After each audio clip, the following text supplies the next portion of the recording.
Welcome back, everyone, to another episode of Portals Podcast. My name is Scott Love, and I'll be your host on this epic journey into the world of the fascinating and inspirational.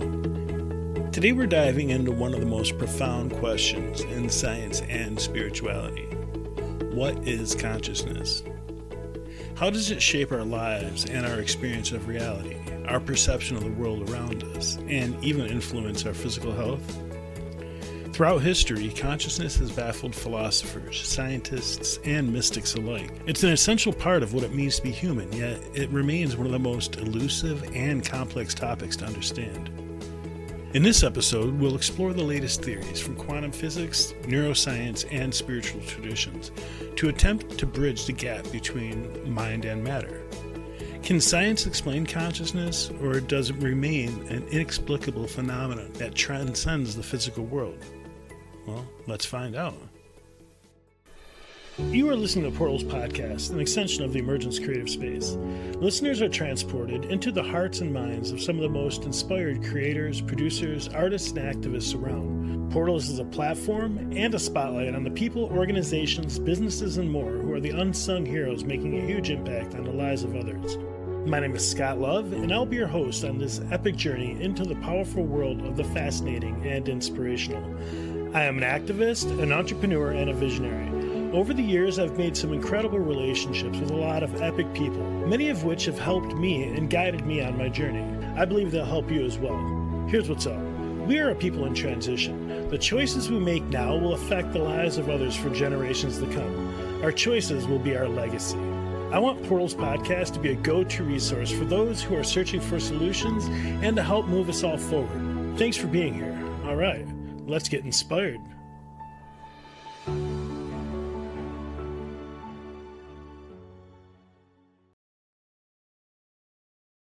What is consciousness? To start, we need to define consciousness, an age-old question with multiple interpretations.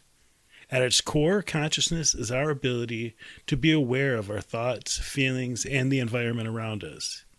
It's the sense of self-awareness, the experience of being alive, and the capacity to reflect on our own existence. But what does it truly mean to be conscious? There are several theories in both science and philosophy about the nature of consciousness. Some say it's emergent, arising from the complexity of brain function, while others suggest it's an independent, fundamental property of the universe. For example, Thomas Metzinger, a German philosopher, proposes the self-model theory in his book, The Ego Tunnel. Metzinger argues that consciousness is a construct, an inner model the brain creates to simulate the experience of being a self. This simulation provides us with a sense of being, but it's essentially an illusion, like an avatar in a video game. According to Metzinger, there's no real self behind the experience. It's just the brain's attempt to model its own processes. On the other hand, David Chalmers, a philosopher known for his work on the hard problems of consciousness, contends that we need a new framework to understand the subjective experiences, such as qualia. For example, the redness of red or the pain of a headache can arise from physical process. For Chalmers, the hard problem is explaining why the brain generates conscious experiences, not just how. Meanwhile, neuroscientists generally view consciousness as a product of neural activities. In this view, consciousness emerges from complex networks of neurons firing in the brain. But this leads to another question. If consciousness is just a product of brain activity, why does it feel like something special? Why is it qualitative? What is it that makes us aware of our awareness? Consciousness and the brain, a scientific perspective. Now let's shift to the scientific understanding of consciousness. Neuroscience has made significant progress in mapping out the brain regions involved in the conscious experience. However, a full understanding remains elusive. Most neuroscientists agree that consciousness is deeply connected to brain activity, but the specific mechanisms remain unclear.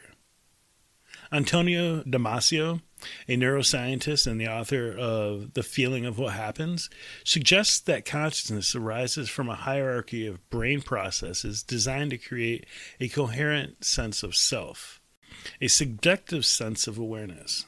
According to Damasio, the brain's internal map of the body, combined with the emotional experiences associated with bodily states, creates what he calls the self, a subjective sense of awareness.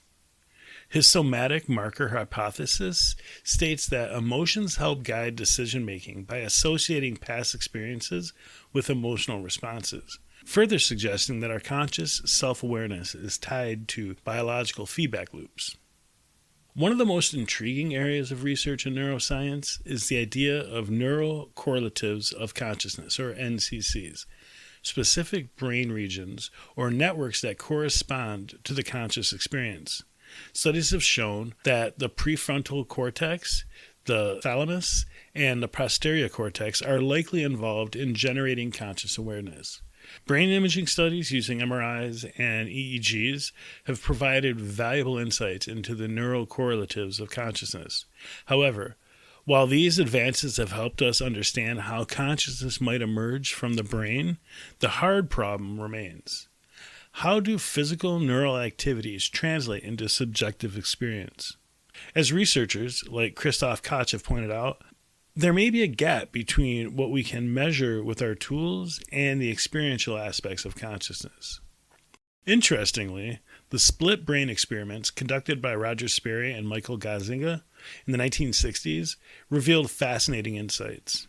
In these experiments, patients with severed corpus callosum, or the bridge between the two hemispheres of the brain, exhibited distinctive consciousness in each hemisphere. This phenomenon, known as hemispheric specialization, raises important questions about how different brain regions contribute to unified consciousness and what happens when the connection between them is disrupted. Additional studies on near-death experiences, or NDEs, have sparked debate on whether consciousness could exist beyond the physical body. Some researchers suggest that NDEs may be explained by altered brain states, while others, like Jeffrey Long, who conducted extensive research on NDEs, propose that they may be evident of consciousness continuing after physical death. Quantum physics and consciousness. Now, let's step into one of the most fascinating and controversial areas of research, quantum physics and its potential relationship with consciousness. While quantum physics traditionally deals with particles at the subatomic levels, some physicists have proposed that quantum phenomena could also explain consciousness.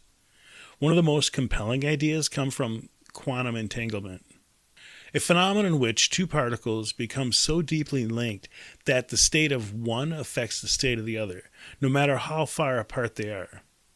Einstein famously referred to this as spooky action at a distance. Could this non-local behavior of particles suggest that consciousness itself is non-local, existing beyond the confines of the body?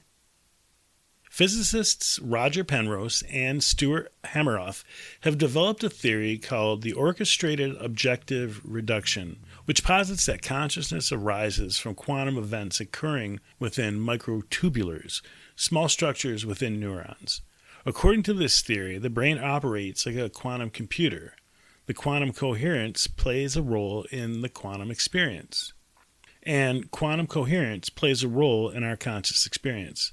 Penrose suggests that the collapse of quantum wave function, when quantum states reduces to a definite state, might explain conscious awareness.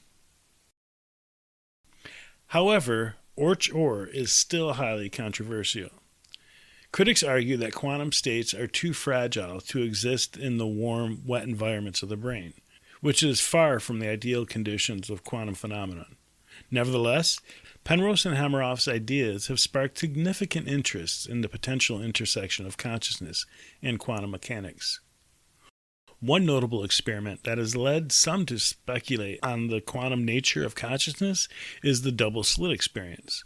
When particles, like photons or electrons, are fired at a barrier with two slits, they behave as waves, interfering with themselves.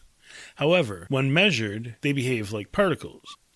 This raises the question, does the act of observation, a conscious act, collapse the wave function and determine the outcome. Some physicists, like John Wheeler, have suggested that consciousness itself might play a role in shaping physical reality, implying that observation is an integral part of the fabric of the universe. Although quantum consciousness is an exciting area of research, it remains speculative. Max Planck, one of the founding fathers of quantum theory, once said, "I regard consciousness as fundamental. I regard matter as derivative from consciousness. Could this be the key to understanding the body-mind connection?" Consciousness and the mind-body connection. Let's talk about another key aspect of consciousness, the powerful mind-body connection. Throughout history, spiritual traditions have emphasized the idea that our consciousness shapes our physical reality, our health, our emotions, and even the outcomes of our lives. The field of psychoneuroimmunology, or PNI, has been instrumental in exploring how our thoughts, emotions, and beliefs influence our body's health. Researchers in this field have shown that positive mental states, such as optimism, gratitude, and compassion, can improve immune function, reduce inflammation, and enhance overall health. For example, a study by Cohn in 1991 found that people who were more positive and socially engaged had stronger immune response to colds. Similarly, in the realm of mental health, the placebo effect, where patients experience real physical improvements due to the belief in the efficacy of the treatment, even if it's just a sugar pill. According to Richard Creighton, an expert in the mind-body connection, this phenomenon underscores the role of conscious intent in the physical outcomes. On the flip side, chronic stress, fear, and negative emotions can have a devastating effect on the body. Studies have shown that prolonged stress can lead to cardiovascular disease, diabetes, and autoimmune disorders. This suggests that the body is not just a passive vessel for the mind's experience, but an active participant in the feedback loop of consciousness. One of the most intriguing questions we ask about consciousness is, can it change our reality? The idea that the mind can influence matter is a fundamental principle in many spiritual traditions, from the manifestation process to visualization techniques. In the modern world, we often refer to this as the law of attraction, the belief that our thoughts and intentions shape our reality. Interestingly, some of the latest research in quantum physics suggests that there may be a scientific basis for this idea. The observer effect, which we discussed earlier in the double slit experiment, implies that our observation of quantum events plays a role in determining their outcome. Could it be that consciousness is actively shaping the physical reality around us in ways we don't yet fully understand? A growing body of research in neuroscience suggests that intention can influence the brain's neuroplasticity, its ability to rewire itself. Studies on meditation and mindfulness have shown that people who engage in these practices regularly can experience tangible changes in the brain structure and function, suggesting that mental focus can lead to real physical transformation of the brain. Take, for instance, the work of Dr. Joe Dispenza, who has spent years studying the intersection of brain science and consciousness. He has collected numerous cases of studies of individuals who have healed themselves from chronic illness by changing their thoughts and emotions. Dispenza argues that when we change our thought pattern, we can change our neural circuits in our brain, which in turn influences our physical health and external circumstances. While the idea that consciousness can shape our reality may still sound outlandish to some, growing evidence from both scientific and spiritual perspectives suggests that we are only beginning to understand the true power of our minds. The future of consciousness studies. As we continue to explore the nature of consciousness, we are entering an exciting time in both science and spirituality. New research is constantly being published that offers deeper insights into how our mind shapes our bodies and our reality. One area of particular interest is the development of consciousness-based therapies. For example, neurofeedback and brainwave entrainment are innovative techniques that use real-time brain activities to help individuals alter their brain states, with promising implications for treating anxiety, depression, and even chronic pain. In addition to this, Research into psychedelic therapies, led by institutions like Johns Hopkins University, is revealing the potential of substances like psilocybin and MDMA to enhance self-awareness, facilitate emotional healing, and even promote spiritual experiences. Looking further ahead, the development of artificial intelligence and neurointerfaces may one day allow us to merge consciousness and technology, perhaps even achieving direct interaction between human brains and machines. The idea of uploading consciousness or mind transfer might seem like science fiction now, but it's a topic being actively explored by researchers in the field of neurotechnology. As we continue to explore the mysteries of consciousness, one thing is clear. We are only scratching the surface of what we can truly understand. The future of consciousness research is full of possibilities, many of which could change the way we view our connection to reality and to each other. Well, that's it for today's episode of Portals Podcast. Thank you so much for joining us on this journey into the science and mystery of consciousness. Whether you believe consciousness is just a product of brain activity or something more profound, there's no denying that this field holds incredible potential to reshape our understanding of the mind, reality, and our place in the universe. And with that in mind, I don't think it would hurt if we got into the practice of constantly, or as much as we can remember, raising our vibration or thinking positive thoughts or imagining the most delightful outcomes to all situations. I mean, what would it hurt? Until next time, keep questioning, keep exploring, and keep expanding your consciousness. I'll see you on the next episode. And let's get inspired.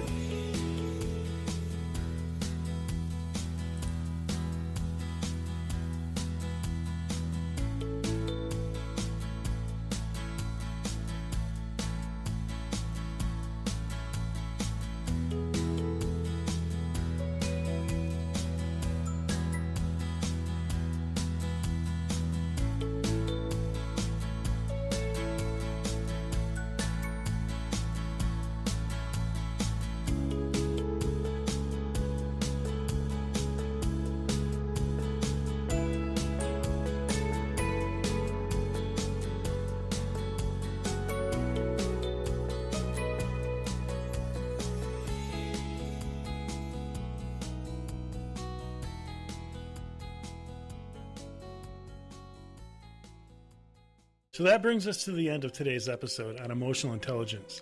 I hope you got something out of it. If you enjoyed this episode, please subscribe and then share it with your friends and colleagues. As a reminder, Portals Podcast is an independent media project, meaning we don't have corporate overlords telling us what to produce. It also means that we don't have corporate overlord loot. So, if you enjoyed this episode and would like to support Portals Podcast, please visit Portals Podcast on Patreon and consider becoming a paid subscriber. Another way that you can support Portals Podcast and ECS is by getting some merch. I will put a link to the ECS Marketplace in the comments of this episode.